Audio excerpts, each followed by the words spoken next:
Excited kami ngayon kasi pupunta kami ulit sa Marikina Watershed, sa Sitio Carugo, yung aming big project site for the district-initiated Marikina Watershed Reforestation Project. So, andito si Emil, ang ating chairman for the event.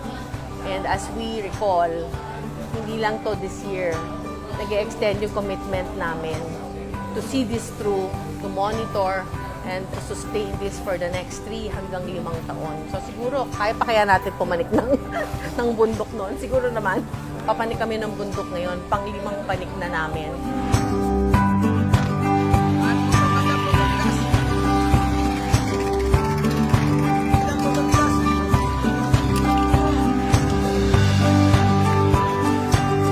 Long-term commitment, that's why yung ating mga current LCPs, mga LCPs, they are committed to continue their support.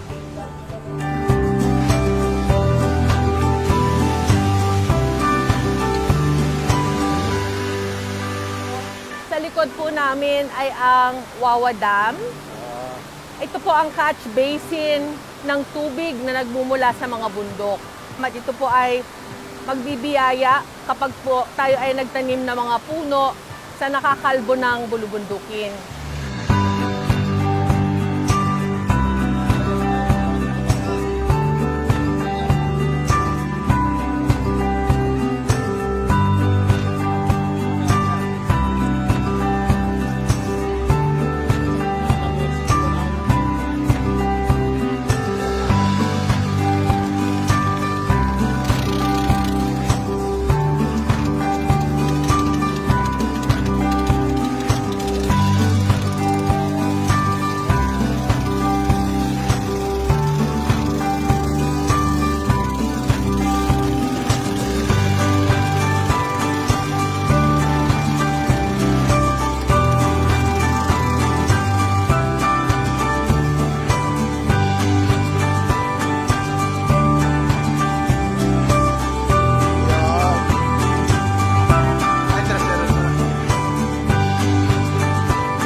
I-welcome muna natin yung ating mga bisita, Carugo family.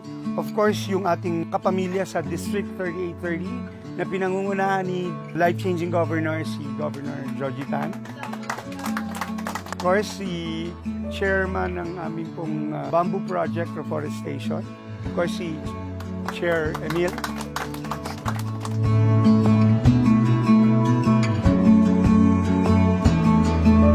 Ang ano po natin ngayon, ang dapat nagawin natin, pakinggan natin kung ano na talaga yung status ng ating mga nursery. Ito ba'y handa na tayong magtanim?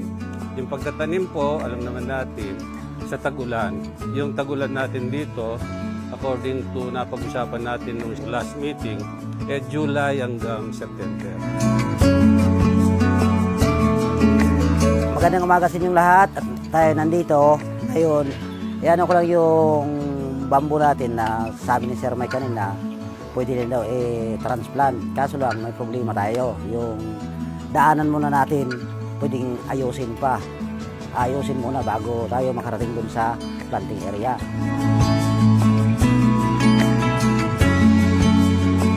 Alam niyo ang kulang pa bago kayo mag-start?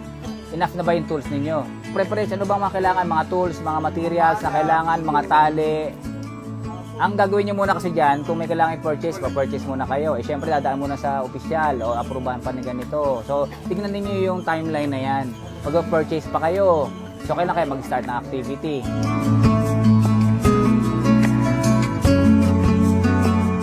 Ang gagawin po natin kasi after ma-prepare yung path, mag-identify ng area doon malapit sa planting site, staging area ng bamboo.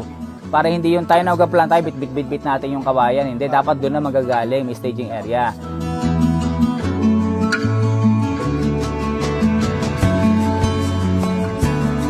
Nung ako po ay nagkaroon ng isang lightning idea, ito po yung parang kidlat na, kasi sinabi sa amin, serve to change lives, no? Maging makahulugan ang serbisyo sa kapwa. Para maging makahulugan po, kailangan medyo malaki, medyo hagip niya ang mga taong talagang maaari nating tulungan, na kayo po yun, ang samahang kawayan ng Karugo. Ang tanging tinanim din sa puso ko ng Panginoon ay ang kagustuhang maging makabuluhan sana, ang kakayahang ibibigay sa atin ng Rotary Foundation.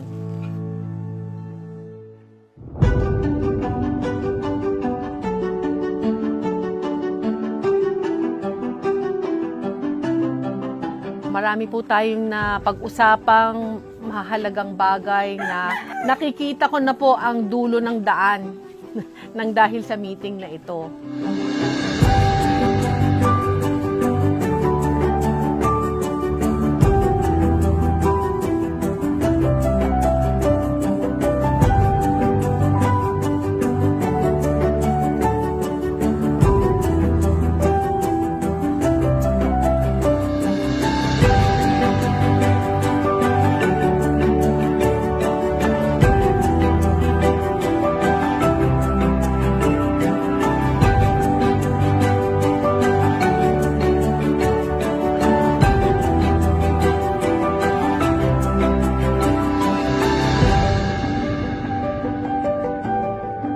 Ito hindi lang tree planting, merong care and management po para sigurado na itong mga itinanim ng mga partners dito, lalo na yung mga membro ng association, tumubo, lumaki at saka ma-achieve natin yung objective ng project, which is to avoid eventually yung flooding sa Marikina at saka neighboring areas. So kailangan po namin yung inyong panalangin para ma-achieve namin yung goal na ito. Maraming salamat po.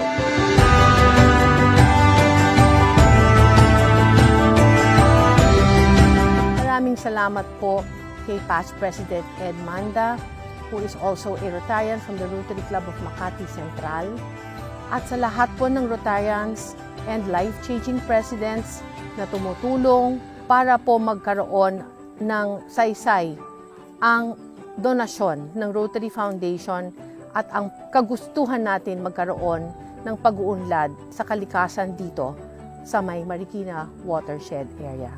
Maraming salamat po sa inyong pagtatangkilik.